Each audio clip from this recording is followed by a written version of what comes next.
Please be seated. I want to thank Cadet Atterbury for that long and but great introduction. No doubt my mom would be very proud of that. She did a great job. And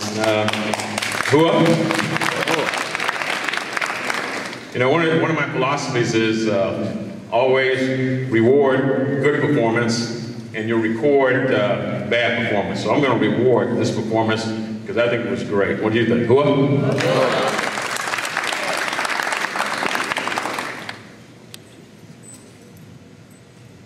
Good morning. You know, let's do it the Army way. There's a word that means anything but no. It's something that's always positive. And it is the Army thing.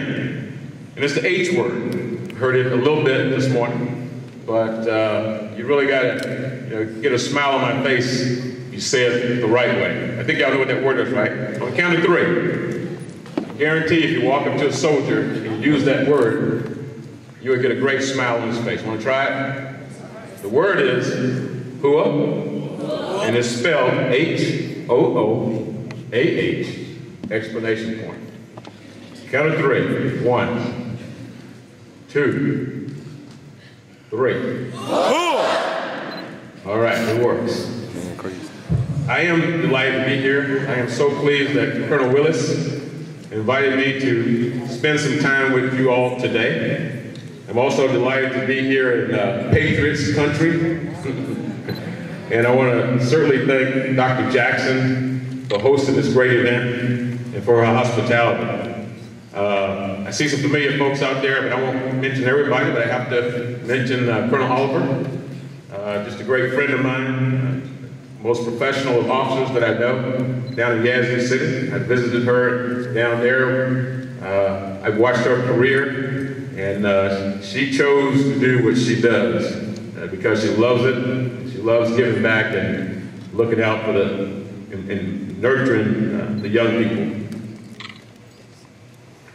Colonel Willis asked me to tell you a little about me and perhaps how I got to be a general officer and perhaps, probably more importantly, the road, the pathway to get there, kind of what made me want to do that. So I'll do that.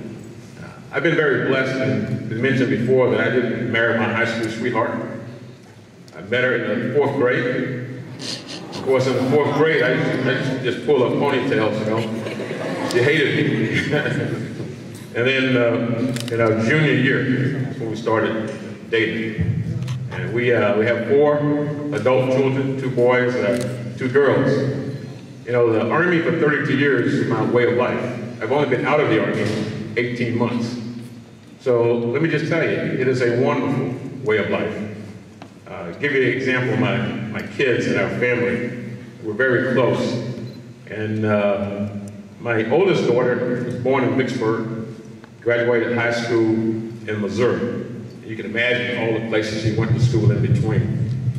Just give you an idea. My number 2 daughter was born in Missouri. She graduated high school in Colorado. Number 3, my son, was born in Missouri also. Had some really cold winters there in Missouri. And he graduated high school in Virginia. And then my youngest son was born in Germany, and he graduated high school in Vicksburg High School. So for the Creer family, it's really been a full circle. We started in Vicksburg, Mississippi. My last assignment in the Army was Vicksburg, Mississippi. Who could have planned that? No way. It's never happened before to anybody. So it really has been a blessing. When I'm at home, as you can imagine, being stationed at home, I run into a lot of our high school classmates.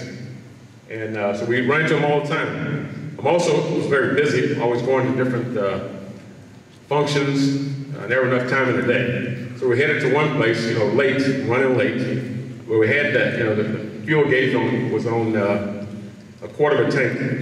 Well, for my wife, a quarter of a tank means empty. She wants me to stop, get some gas. For me, I'm like, hey, I got a lot of gas to go. Anyway, I stopped, got the gas, went in there and paid the attendant, came back out, told her, I said, hey, I just saw one of our classmates. She said, oh yeah?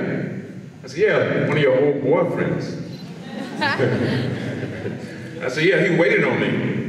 And so I think I was in uniform that day, headed to some social function. And I was feeling pretty good, you know. Here I am, a brigadier general, United States Army. And her old boyfriend, you know, is a cashier at a service station. So I had the audacity to say, see, you married a general. If you hadn't married him, you'd been married to a store clerk. She kind of looked at me and said, you got it all wrong, as usual. If I had married him, he would have been a brigadier general. You'd probably been a store clerk.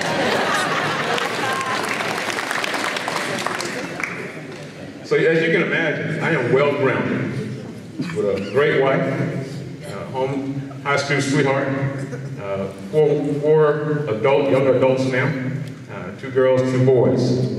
And again, just a proud Army family. Probably the question I've been asked the most by people is, General Creer, what is your secret to success? And when I think about it, I say, you know, really there's no secret, but I'm not the one who can tell you what the answer to that is. So I went back and looked at a few other folks in history and see what they said about it. In this particular case, it was President Harry Truman. He said, I studied the lives of great men and famous women, and I found that those who got to the top did their jobs in hand with everything they had of energy, enthusiasm, and hard work.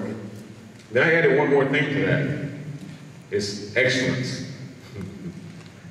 So I'll give you an example. I knew this kid once who had become very successful in his life. When someone asked him how he did it, he had 3 words. And those 3 words were, and then some. Can I hear you say that? And then some. Very good. I'll ask you to say that again. And then some.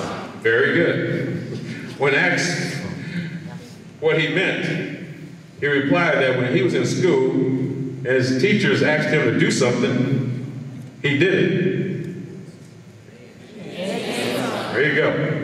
When he was at home in a neighborhood and the older people would ask him to run an errand for them, he did it. And then some. Yeah, because he never accepted money. He didn't have a car. He walked. And when his mother explained to him that the importance of an education, how she was denied an education, but wanted to make sure that he would get an education because she wanted him to have a better life, he got an education. And then some. He never missed a day out of school in 12 years.